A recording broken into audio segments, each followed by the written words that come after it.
having me tonight. One of the first things we're going to start with, I'm going to tell you just a little bit about the guild. We're going to talk about barley, the malting process, and then we're going to get into the sensory. You can see we've got all of our apparatus set up here on the table. So what we're going to do at the first is, this is the hot seat method. I've already done the first half of it. And so we're going to let these steep actually while I talk a little bit, and then we're going to taste some samples. So if I can get a volunteer at each one of these stations, real quick, you don't have to do too much. And I need one person who can count to 15. Oh, no. So what I need you guys to do at the table, make sure you can see the thermos is labeled with a number. Make sure your jar is labeled with the same number. I want you guys to shake those samples for about 15 seconds. Don't give my rent. I know, I might break it. As long as it's not glass. 12, 13, Cocktail remake. Okay, so once we've gotten to 15 seconds, go ahead and unscrew those. And we're going to make sure your filter is in the funnel. And we're going to just quickly dump the contents, quickly but carefully, dump the contents into the funnel. Do we go out, Jen? It's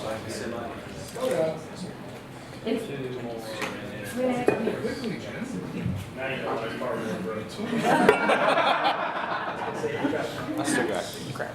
Yeah. Are we allowed to leave stuff in the bottom? Yep. So those should just barely fit. I'm about to say that is just barely going through. Yeah, that is. Yeah, just barely fits. So it should pick up a little bit. I thought you were drinking out of that for a second. So while that steeps, we're going to talk a little bit about malt and barley. Hopefully they steep. And hopefully I answer.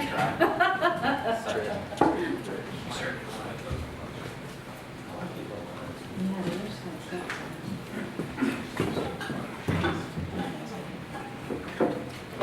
We'll see if maybe she can-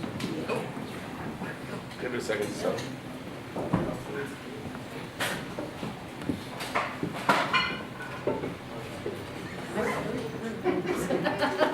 Oh, Jeff.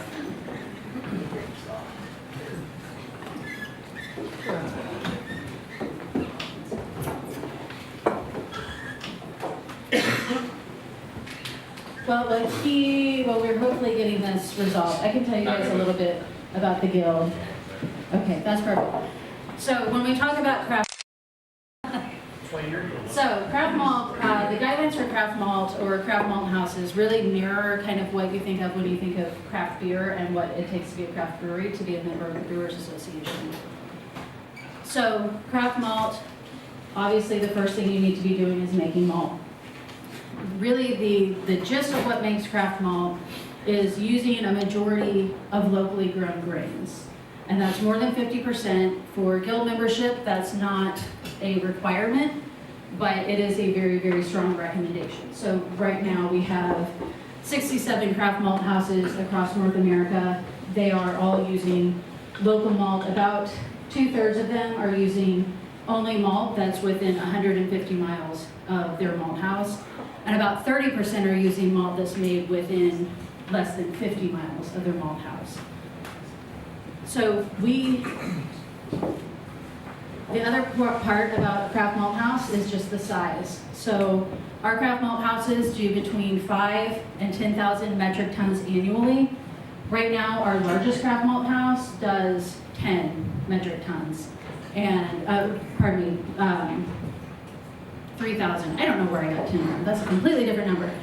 3,000 metric tons annually. That's our largest. And so you can see they're not even close to our upper limit of our production for craft malt houses. And the second largest is actually Riverbend Malt House in Asheville. They're at 2,000. And the next one after that is actually Epiphany over in Durham. They're at 1,500. The average is about 450 tons a year. So very, very small. So small operations, local grains, 50% of the inputs from within 500 miles. Like I said, most of them are within 150 miles, and there's very, very few. I'm going to say there's maybe 2 that go outside of even 500 miles. And so if you think about, 150 miles, that would be from here, not quite to Charleston, but that incorporates Asheville. That's almost all the way up to Richmond. So if you draw kind of that circle, that's really a pretty small area where most of our maltsters are getting their grain. That's okay. I'll get that. And this stuff isn't all that exciting anyway. It's not that visual. So the last thing is that the ownership, you have to have no more than 24% owned by a non-craft malt house. That hasn't been something that we've encountered yet, but you can see mirroring kind of the BA guidelines for what constitutes a craft brewery. That's kind of where we pulled that guidance. So we do have, sole proprietorships, we have family farms, we also have subsidiaries of other companies. Most of our members are corporations, but none of them have an ownership by another non-craft malt house. So when I say non-craft, RAR, Cargill, Breeze, any of those guys would be considered non-craft. So I just like to put this up here because it's cool. These are all of our members where we have people worldwide. Maybe it doesn't seem to be working very well. But worldwide, this is where we have members within the North American Craft Maltsters Guild, and that's growing all the time. For our member malt houses, these are all of the states and provinces in North America that show where we have member malt houses producing commercially right now. And we have plenty of developing malt houses in Utah, in Iowa, Kansas, Arkansas, Kentucky. So in the next year or so, I fully expect to see this map fill in a little bit more with more of our members. And if you're interested in finding one, we're all pretty local here, but if you're interested in finding one outside of that, we do have a craft malt finder on our website. That's craftmalting.com, and you can see where all the member malt houses are located. And when I say member malt house, for our purposes, those are malt houses that are producing malt commercially for sale. So we have a lot of developing malt houses, we have a lot of international malt houses, but these are just the ones who are considered our member malt houses. So enough about the guild. We're going to talk about barley a little bit as I check our sleeves. Rick, you're just gonna Hey, check please. So, barley is the most common grain used for brewing, and the reason for that is twofold. One, it gives us a large amount of sugars to use to turn into alcohol, and then it also has a husk that provides a natural filter during. So we're pretty familiar with the difference between when you try to use like wheat or something like that. I have a terrible tasting wheat wine at home right now, and I think that was part of the problem. So, barley can either be 2-row or 6-row, and I've actually got examples for you guys if you want to pass them around. 2-row and 6-row, so you can kind of see the difference visually. I think if you didn't have these next to each other, you probably wouldn't be able to just spot a barley kernel and say, oh yeah, 6-row. I can't. But seeing them next to each other is very helpful to kind of understand what the differences are. So, 2-row barley, typically used in all malt beers. 6-row barley historically has been used in adjunct beers.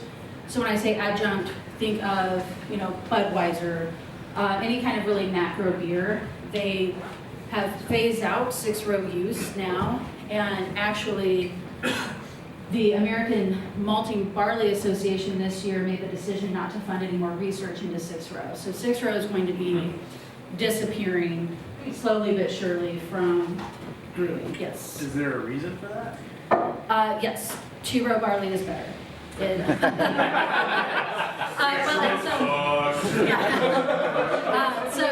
there are, and I'll get into it a little bit, but with 6-row, actually I'll just go right to it right now.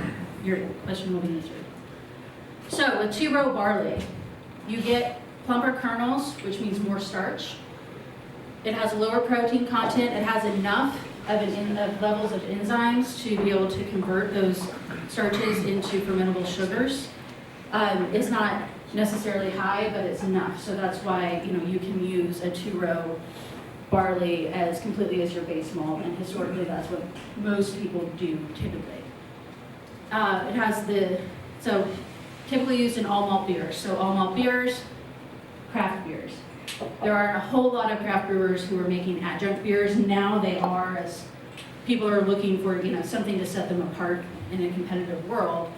But typically, you're using 2-row barley in your brew. So with 6-row barley, there's more kernels on a head, so they're going to be thinner, and you'll see as the samples get passed around, the ends tend to have almost a twisted appearance, and that's just from them kind of being crowded on the stalks. They have a higher protein content, and they also have high levels of enzymes, which when we're talking about adjunct beers, makes a lot of sense, right? Because if you're using corn or rice or something like that that doesn't have its own enzymes, you need to compensate for that with 6-row.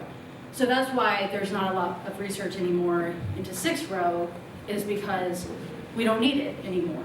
Barley has evolved past needing higher levels of enzymes. And there just also aren't, using 6-row to make an adjunct beer is more of a boutique thing now. So, Anheuser-Busch isn't using 2-row anymore. They're using a higher protein, higher level of enzyme 2-row. Most of that is proprietary to them.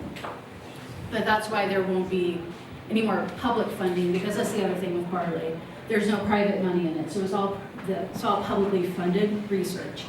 So there's... So maybe has genetically modified their 2-row? Is that what you're saying? No. You can breed it for higher protein content. And there's a lot of factors, like this year in the Southeast, the harvest was very wet, and that makes the protein levels higher when they harvest it. So for people buying Southeastern grown barley, there's a higher protein content and your efficiency isn't as good. But that was a consequence of it just being a wet harvest year. So right now there is no genetically modified barley on the market. So we can also have spring and winter barley. Spring is sown in the spring and harvested in the fall. This grows better in places out west. This is why it's the least cold tolerant, and so you can have 2-row and 6-row spring barley. And to date, most North American efforts have been focused on spring barley because the biggest barley growing states are Idaho, Montana, Wyoming, Colorado, the places where they have very, very cold winters, but they have fairly mild summers. And those are also places where people like AB and Miller Coors have their barley fields. So to date, most of the North American breeding has been on spring barley. So winter barley is a different story. That's what we grow down here. Winter barley is sown in the fall and harvested in the spring. And the yield of winter cereals are generally bigger than spring.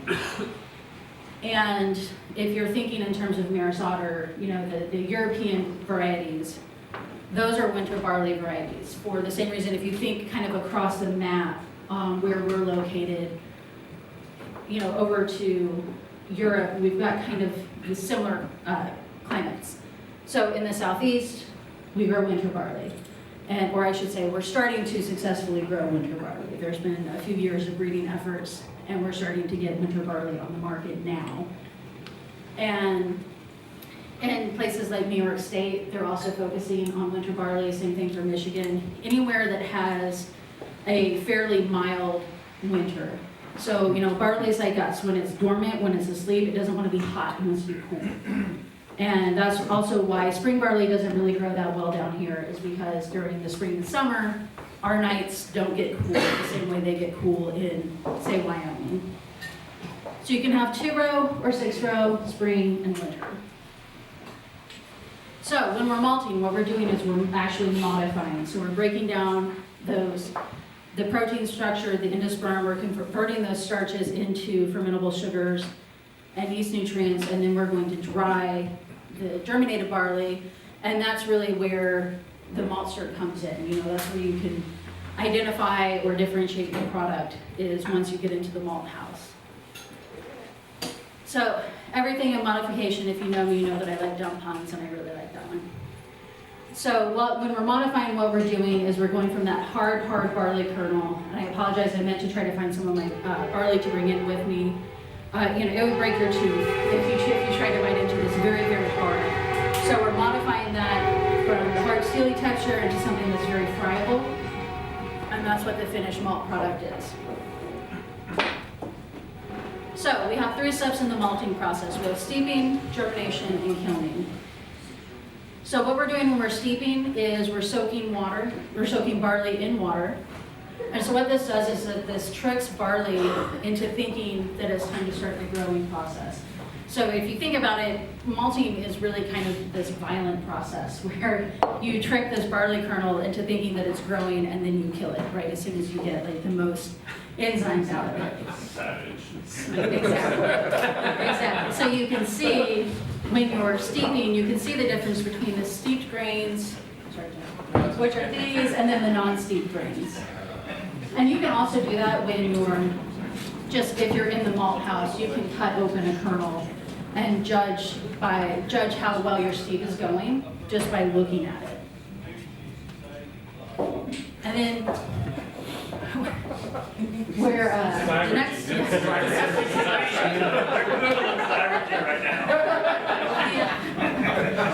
next step we have is going to be the germinating.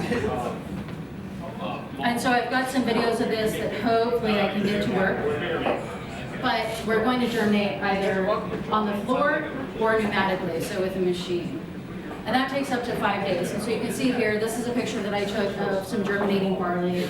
When it starts to germinate, you start to get the rootlets. You can also see you start to get your acrospire, like right here. What does pneumatic malting mean? So mechanical. So you're not doing it by hand. What do they do?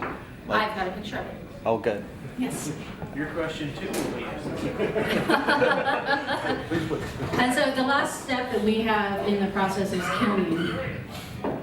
And so there's several different ways to kiln. This picture up in the top left is actually the guys at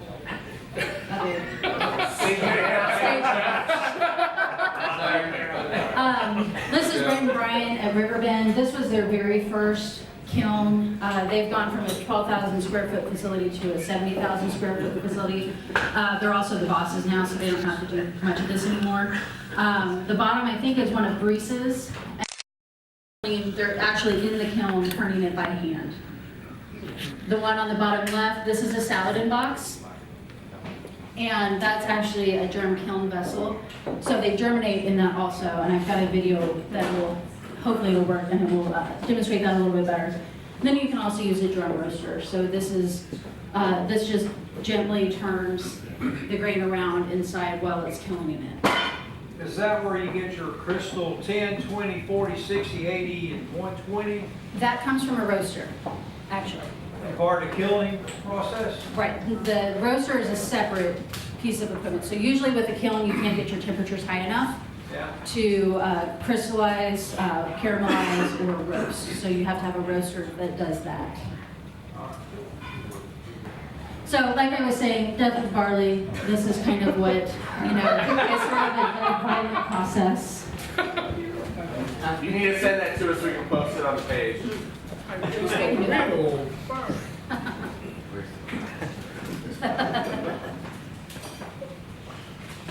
So, floor malting. These are actually 3 of my members on the left. This is Jeanette. She's from Hudson Valley in Germantown, New York. The middle is Larry. He's Mitten State up in Okemos, Michigan. And on the right is Blue Ox. They're up in Maine. And I actually have a video of them floor malting, I think, which is next. But what we're doing, so if we go back to the germination, you can see how you're going to get a rat king situation real quick if you don't turn these things, because the roots are going to get tangled. It's just going to turn into just a big, tangled up, moldy, mildewy mess if you don't constantly turn it. And so that's what they're doing in these pictures. You can shovel it and you can see it's very labor intensive. And this is a process when you're germinating that you have to do about every 8 hours. So if it's 2 a.m. and it's been 8 hours since you last turned the malt, you got to go out and you have to do it again. And you can use either the shovel or the rake. Some purists say shovel, other people say rake. Jen, Yes. so is 8 hours the standard, or is it depending on what your end start or end product is going to be? Do you adjust that time You do. so that some you you might have to turn every 2 hours, some you can turn once a day. Right, and that's exactly right. You don't have to turn as much, say, in the beginning because the germination hasn't really started, so you don't have a lot of the rootlets. You have to turn more kind of in the middle. Yeah. But it's going to be dependent, so there are different tests. That's actually this germination picture was taken, you do a 100 kernel test, and that's how you determine how fast your barley germinates. So you count out 100 kernels, and then every day you count how many have germinated, and to get that percentage, and that informs how often you have to break or turn the malt. And the farmer does that? The maltster does that. So at this point, we're in the malt house. So we've steeped and. The farmer's already got his check. Yeah. The farmer's already shipped his malt to a malt house. Yes, yes. So now we've gone from the barley field to the malt house, yeah. That picture was a completed malting. In other words, at that point, it goes to roasting or drying. Yes, yeah. So once you're done with germination, so like right here, they're almost done with germination, then it's gonna go to the kiln. Did everybody, have these made it around, everyone? Except for Jen. So, okay, what I'm gonna try to do now is play this. I have 2 time-lapse videos, so I have an example. The first one's going to be floor malting. This is Blue Ox Malt House up in Lisbon, Maine. So, let's see. Check it out. Good, leave it. Nope, you gotta go. So this is a time lapse of a floor malting operation. There you go. This is like a rake? Yeah, yeah, it doesn't, yeah, I don't think it goes that fast.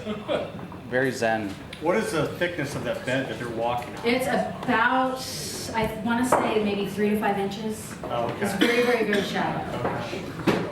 For the same kinds of reasons. So if you're doing this by hand, you need a bigger, shallow bed to do it in, so you don't have hot spots or, like tangled So that's like a rake he's using? They need, Yes, they yes. need one of those. His rake. His rake is actually the one in this picture.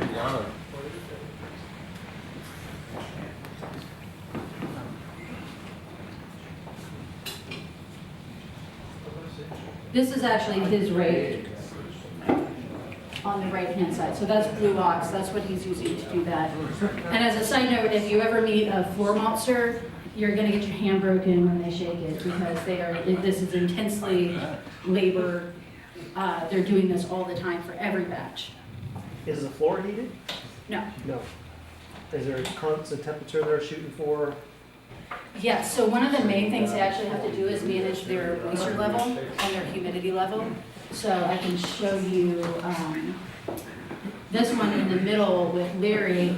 He's a home brewer, and I can always spot the home brewers when I walk in because I can tell who looked at what they needed to do and said, well, hell, I can just build that myself. So Larry has this wall air conditioner right here, and he's got a fan here that's blowing it up, and this fan is actually blowing down on it so it doesn't get so cold that it shuts off. And he's got a tent over that, so he's figured out how to use this wall air conditioner and these fans mounted to the wall to keep his humidity low and keep the air moving throughout. Why do you have ear protection on? What's that? You had ear protection on in the video at the end? Fans. Oh, yeah. That's gonna be an Or it might just be his headphones. It's not a safety requirement. So, the next thing we have is pneumatic malting, and I included this in part just to give you guys kind of an idea of the scale of craft malting. So on the right, this is Carolina Malt House up in Salisbury. This is their Saladin box. And so you were asking how with the pneumatic malting, how it works. So you can see they have these augers that go back and forth through, and that's how they turn it. So that's Carolina Malt. This was right after they first opened, so this is maybe like 2 tons. They're up to 22 tons right now. On the left, this is RAR. I was at their Shakopee plant in June, so they're the largest malt house in the world. And so I don't know if you guys can see the kind of the size of these beds, but they have 5 of those in one malt house, and they have 6 malt houses. And they do this probably 5 times a week. How So- many tons do they yield? 460,000. Holy. How wide is Here. one of those beds? Like the Bit of a the monster. road? For those, I mean, gosh, I don't know. I would say each one of those, if I remember correctly, just like the rows from the, yeah, from the turns going through, I would say each one of these is probably like 4 feet. That's a 3-foot catwalk on the top, you gotta assume, so that's pretty big. Yeah. Yeah, and they've got 5 of those in one, and they have 6 small houses just like that. And where are they located? This is RAR, they're in Shakopee, Minnesota. So this is their main malting facility, which isn't, it's not exactly a fair comparison because they're also the very biggest in the world by far. But you can just see, like, when we're talking about craft malting, that's the size that we're talking about. I'd be the guy with a rake. You get us on a field trip to Salisbury? They love doing Yeah, field right. trips. They've got a Might be beautiful a spot great too. meeting. No taking. So I will show you, this is actually a video from Carolina Mall that they sent me. I think this was like last June. So this is a time lapse of them filling their salad and box and how the pneumatic malting works. And I love a little sandcastle. Totally, yeah. So it's mixing grain and water at the same time? Right, so this is a wet transfer, so they're coming straight out of the steep into the GKV. That's cool. So Only using in the Home Club pneumatic, meetings does that turn hot. using pneumatic malting, you can see is much less labor intensive. Yep, this is one in Salisbury. And this is actually, they custom built this, so they have this fabricated for them. This is a fairly common system. So that's what pneumatic malting looks like. So I've gotta assume there's a certain amount of moisture that it has to keep, right? So it's very scientific, the amount of time that it takes for those things to turn. They can't just let it sit and run, right? Or else it'll dry out. Right, exactly. And it's, the other thing about craft malting is if you've got someplace like RAR, they blend. So, and there's nothing wrong with that. That's a fairly common practice. But if, say, their protein level is too high on one batch and too low on another, then they'll blend it together. So when you get it, Sounds like Budweiser. exactly, that's exactly what it's like. And so with craft, most of them don't have stock, so it's not very common for them to blend, totally fine if they want to, but most of them just don't keep that in stock to be able to do that. So it's, even with the pneumatic, it's very batch to batch specific. You get your a lot like homebrewing. You get your routine down, but you might have to adjust it a little bit for each time you brew. So real quick, we'll just go through the types of malt. Somebody asked about like the caramel, the roasted malt. We have broadly 3 general kinds of malt based on the way they're produced. You have the base malt, you have kiln or crystal malt, and you have the roasted malt. So what the kiln or crystal malt is when it comes out of the steep and the germination, instead of going to the kiln, they skip over that and go to the roaster. And so what they're doing is they roast it and you're going to caramelize all those sugars that are inside of there. So you're basically making a mini mash inside each kernel. With the roasted malt, it goes through the standard germ kiln process and then goes into the roaster and gets roasted. And that's why you don't, with either one of these, you're not going to get any kind of real efficiency or extract from it. It's just going to give you that body or those roasted notes. So Is the just, difference just in the temperature at which they're doing that? yeah, so with a craft malt house, generally, they're not going to have a roaster. We're having more and more of our members have roasters available to them at the scale that they need. And you said that's a higher temperature. Right, because a kiln isn't going to be able to get high enough. You can potentially get it high enough to maybe do a little bit of a caramelization, but not a true caramel or crystal malt. And there's also different requirement in terms of like the bed and the equipment and the depth and what you need to do to do that. So most people, if they're making something like that, they've got a separate roaster for it. So we're almost there with most of our stuff. I'll just talk a little bit about censoring. Except for Rick. I think that we're doing okay with the other ones too, so we should be okay. Or if something's cloying, you may get a little bit for mouthfeel.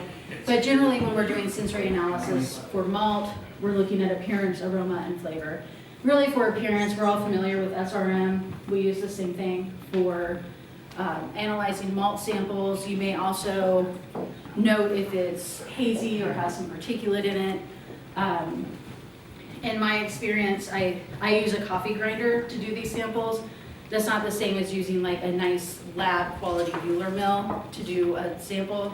So there might be some particulate in these. So don't judge any of these too harshly for being hazy. So when we're talking about sensory, what we're really talking about is descriptive language. And the most important thing is to just be specific. Everybody in here, you're all the best judge of what you're tasting. You know, sensory is a very personal experience. It's just a matter of translating that into kind of commonly used terms, words, putting it into a lexicon.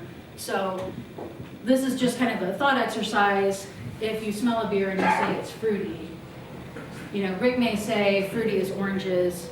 Cahill may say fruity means banana. Tom may say it means apple. So fruity. Right, but fruity means a lot of things to a lot of people.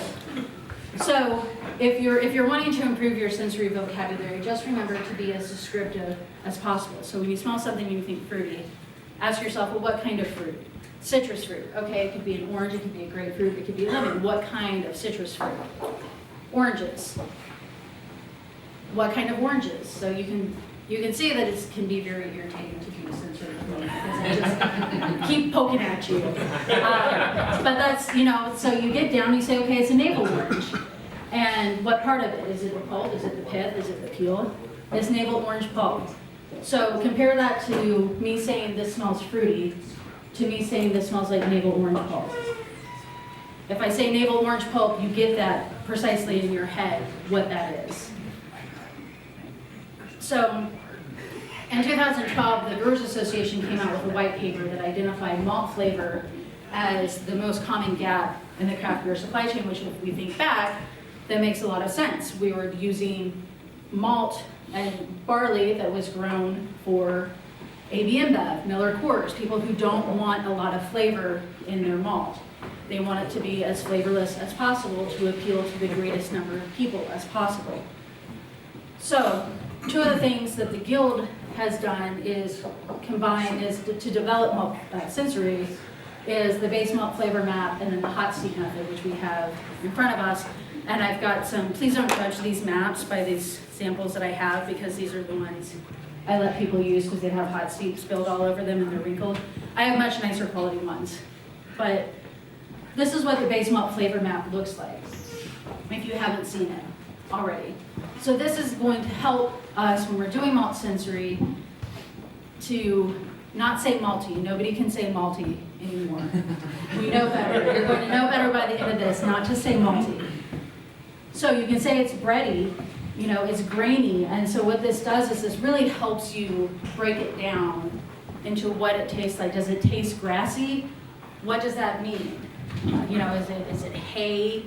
Is it freshly mown grass? What does grassy mean? So, again, this is just kind of an example of that same kind of malt specific using descriptive language.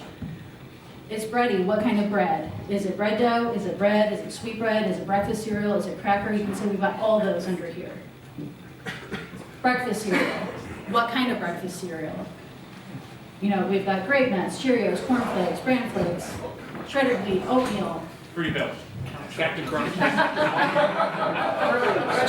Yes, all of those. Hopefully you don't have Count Chocula in a tasting malt if it's a base malt. But you can see that using the flavor map and just trying to be as specific as possible, this is how we can apply descriptive language and help bridge that gap for malt flavor. So, the hot seat method, I'll just go over it really quickly. It's a really, really great tool for learning more about malt. It's also really good just for helping develop your recipes. This is just the materials needed. And I can definitely get this information if you're interested in doing it. If you want a flavor map, it's got the ASBC method on there. So what I had done before we got here was I already measured out the 50 grams or so of each sample. I ground it up. I just use a coffee grinder. For at home, that's sufficient. You know, if you wanted to do lab quality, I guess you can get a Bueller mill. And then what we did right before the meeting started, we added the ground malt to the thermos with 400 milliliters of 60C water, which I think is like 149. So just a basic mash temperature. Shook it up, let it set. They sat for a little longer than 15 minutes. And then you all saw the next few steps. Filter paper, we're letting it filter right now. And then we're going to let it filter more or less to completion. I think they're all pretty good now for the size of group that we have. So, what we're going to do, each one of you guys is going to come up. You'll see we have 2 different stations, 1, 2, and 3, 1, 2, and 3. So, come up, pour yourself a little bit of each sample, and you really, I mean, this is a shot glass. You really only need about a quarter of this. You're not going to want to be drinking this. If you need to, I've got some Sharpies if you need to number them. I suggest just 1 on the left, 2 in the middle, 3 on the right. So we're going to, I'll move these filters, and we're going to do that real quick. And then we'll go through, once everybody has all of their samples, just kind of go back. So if we just kind of want to split up, and half of you guys get over here to do 1, 2, and 3, and the other half get over here to do 1, 2, and 3. Get back to your spot. We'll take just a couple minutes to get all these poured out. You want us to wait before we drink them, right? Please, yes, wait. There's a lot of Just like Yeah, they don't know.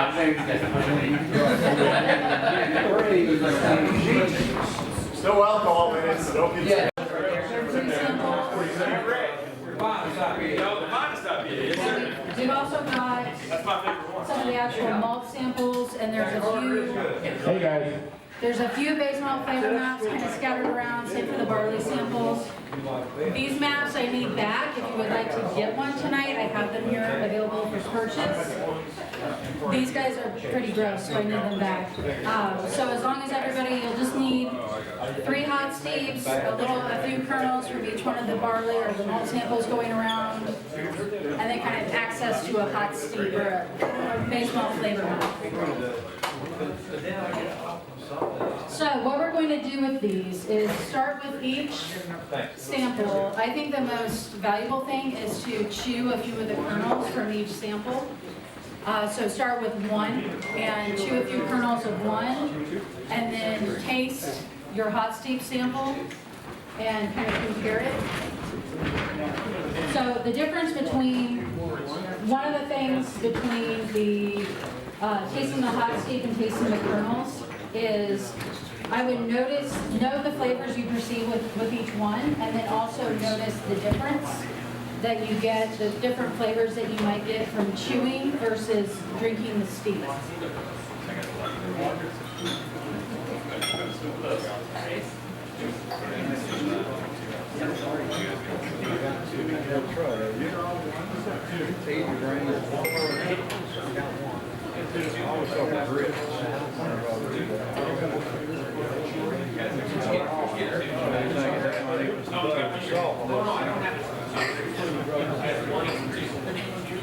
And we'll just take maybe like 3 to 5 minutes to go through each one of the ones, chewing the samples, tasting the hot steep.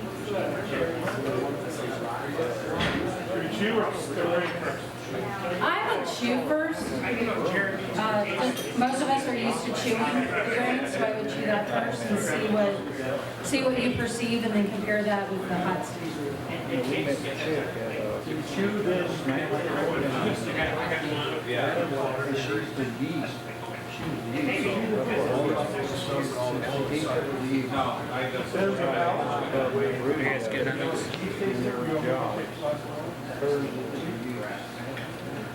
It was cool. She thought about it. She got Go ahead and do all 3. Which one? Yeah, pick one. Yes. You know, like you kind of got that. I need a straw. Yeah, it's like it's definitely a sweeter side on that one. Good shit right there, man. Yeah, it's that Doing different grams. like this. Hey, like that. Brady, the whole Brady button soak up all the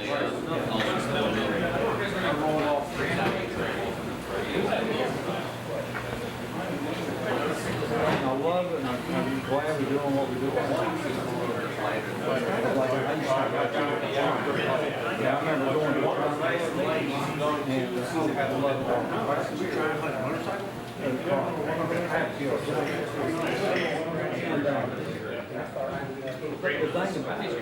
if you found a way, it's almost changing the fucking whole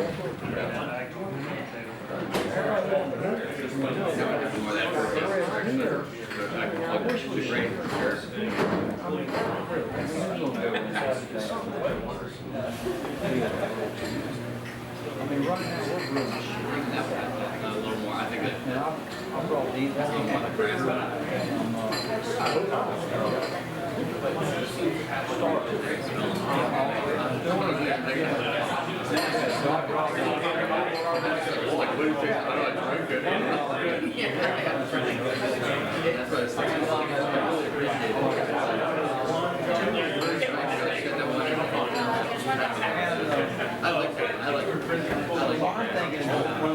I mean, we'll walk around with these. I know, it's very interesting.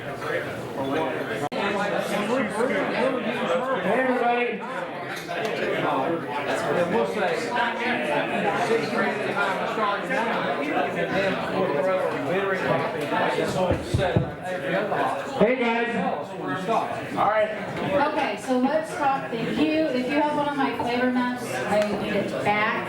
I do have them with me for sale tonight. If you would like one, they're $14.99. I have the baseball flavor map, and we actually just released the specialty malt flavor map. It's brand new. I've got them flat or folded, but not a commercial for the maps. Just want to let you guys know. So let's talk about some of these samples that we had. So for number one, what sorts of flavors did everybody get? Great nuts. Great nuts. Okay, here we go. See, sensory is fun because it really like validates that you know what you're talking about when you can have the lexicon kind of as a guide. What was the right answer? Okay, what about sample number two? What kinds of flavors did people get from that? Cucumber sweetness, vegetable sweetness. Vegetable sweetness. Seemed like it had a little bit more body to me. What's that? It had a little more depth and body to me. Yeah, hazier, definitely hazier. Cucumber, vegetable. Hey guys, hey, there's a lot of side conversations here, so can we try and pay attention? Cool. Okay, so sample one, we've got grape nuts. Sample two, we've got cucumber, vegetable. What about sample three? Grainy. Grassy. Grainy, grassy. Dry grass. Southern wheatgrass.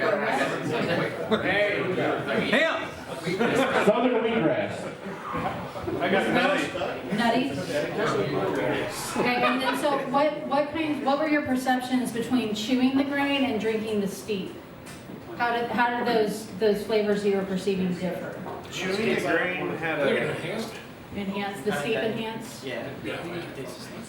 Was there any kind of like contrast? Was there something that you picked up on in the steep that you didn't get in the chew and vice versa? Or did the steep really kind of enhance? Number three, I thought had a little more tart on it. It was like strong, and like, but the steep was soft. It was kind of this like around it kind of. Okay.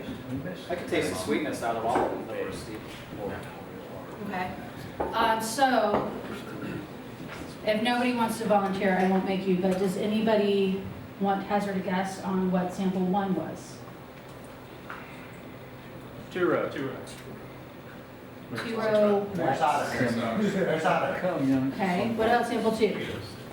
I think 2 rows were asada. Yeah, two So when you're saying 2-row, do you just mean pale malt, like base malt? Yeah. Number Okay. That's number two.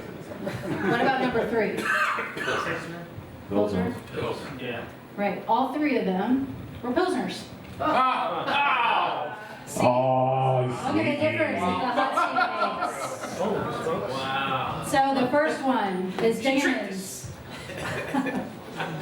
Belgian Pilsner, and so this is a spring two-row. This is a European variety.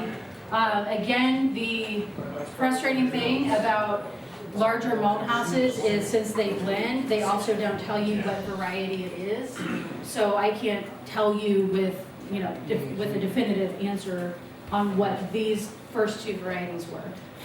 Spring two-row, they just say it's a flavorful European spring two-row. So who knows? Who knows what that means? The second one is a German Pilsner malt, also a spring two-row. The last one is Riverbend here in Asheville, or up there in Asheville, here in North Carolina.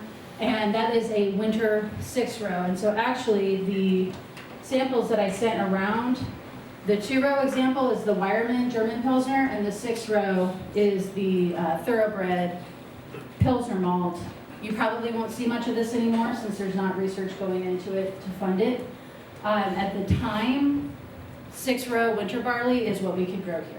And now we're getting, this past year actually was the first successful year of the 2-row barley harvest in the southeast. So that means that malt houses will just abandon 6-row just because they're not researching it?